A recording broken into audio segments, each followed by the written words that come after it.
Hi everyone. So, so I was reading going through some old album that I have, and I stumbled upon some poems that I wrote when I was in a very deep and depressed state of my life. Um, so I wanted to read this, and it also led me to some other things um, from my past that honestly they were kind of like um, I was predicting the future almost. And it has led me to right back to it today, which is pretty miraculous and is exactly what I needed to continue to move forward in my life. So that I thought that I would share. I have two poems. The first one's called Deep Down. I wrote it back December 20th, 2005. And this poem is to everyone who knows what I have been through. Just waiting for the day God lays me down to rest. Maybe peace will come to those who know life's the best. Everyone, I'm sorry, I gave it my best shot. I know I have been friends to a lot. Now I lay here, awake in heart. I wonder how this fucked up world can live with all the pain of love, the pain of sorrow, the pain that brings tomorrow. If only there was a a savior to cure all sins. But I guess there's not, and that's life. I just wish it would have never begun or that it would end. Again, I was a child at this time and I went through a lot of abuse. So this was a poem when I was in a very depressed state. And then right after I wrote that poem, this is the second one that I wrote. It's called I, and again, December 5th. This poem is to anyone who feels there's no purpose in life and who thinks that they must die. I just want forgiveness. I don't want to sin. I don't want people to feel sorry for something they've never been in the world. Why feel sorry for the girl who twirls, who hates the world? You only get one life, so live it to the fullest. But maybe on the way, you can change someone like yourself. It'll give life a meaning, and maybe it'll give you a purpose to live. God put you in this world to change something in someone. So why must we try so hard when the door is already open? So that was the second poem that I wrote, and that was right after I wrote that first deep dark poem. And then I also found like a picture that I had drawn when I was a child, and here I'll show you this picture. So you see, this one appears to be, and more angelic. You see the butterflies and the flowers and happy and all that, and then this one seems to be more dark and twisted. And right here is more, I would say, like a crossroads, and that's where I was at this time. And even in my poem, you could tell that I was, at this crossroads here. So after that discovery, it led to uh, another discovery in the same, form here. Um, well, okay, so let me get back to it. I'm sorry.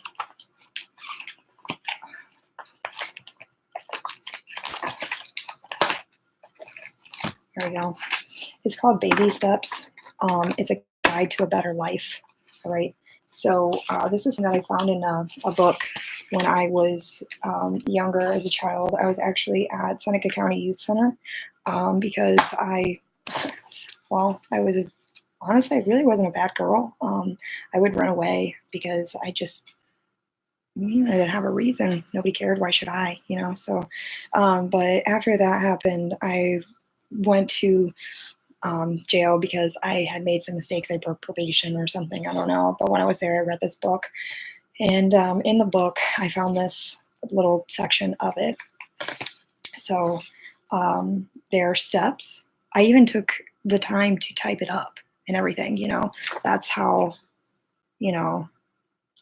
dedicated I was to this. So this is what it says. Step 1, the next time you look in the mirror, say something good about yourself. Step 2, show appreciation for somebody's point of view today. Say something like, hey, that's a cool idea. Step 3, Think of a limiting thought that you might have of yourself, such as, I am not outgoing. Now do something today that totally contradicts that negative thought. Step 4, think of a loved one or a close friend who has been acting out of character lately. Consider what they might be causing them to act that way. Step 5, when you have nothing to do, what is it that occupies your thoughts?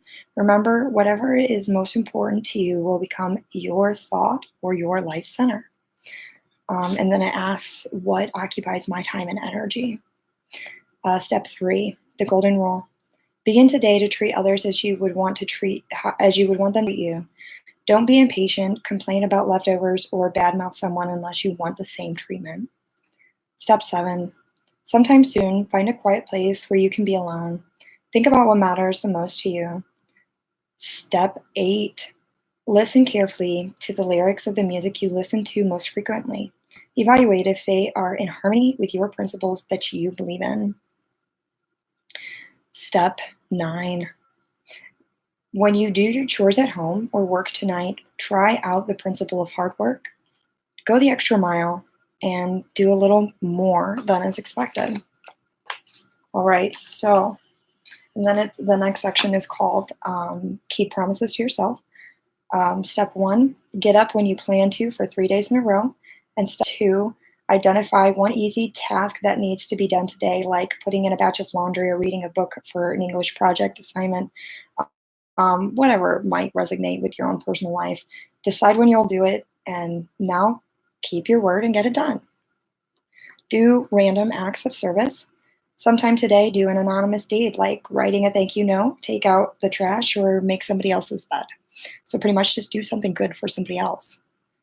All right, so step 4, look around and find something that you can make a difference in, some way to make a difference, like cleaning up a park in your neighborhood or any kind of volunteer work. I like to put the shopping carts away at Walmart. I don't know why. That's just something that I enjoy doing, I guess, and I have dedicated myself to do. Tap into your talents. List a talent that you would like to develop this year, write it down, and then write down the specific steps to get there. Then if you look, I wrote like a little chart of like what you need, like what you should be looking for here. And then on the back, try to go an entire day without negative self-talk. Each time you catch yourself putting yourself down, you have to replace it with 3 positive thoughts about yourself. Renew yourself. Step 9, decide on a fun activity that will lift your spirits and do it today.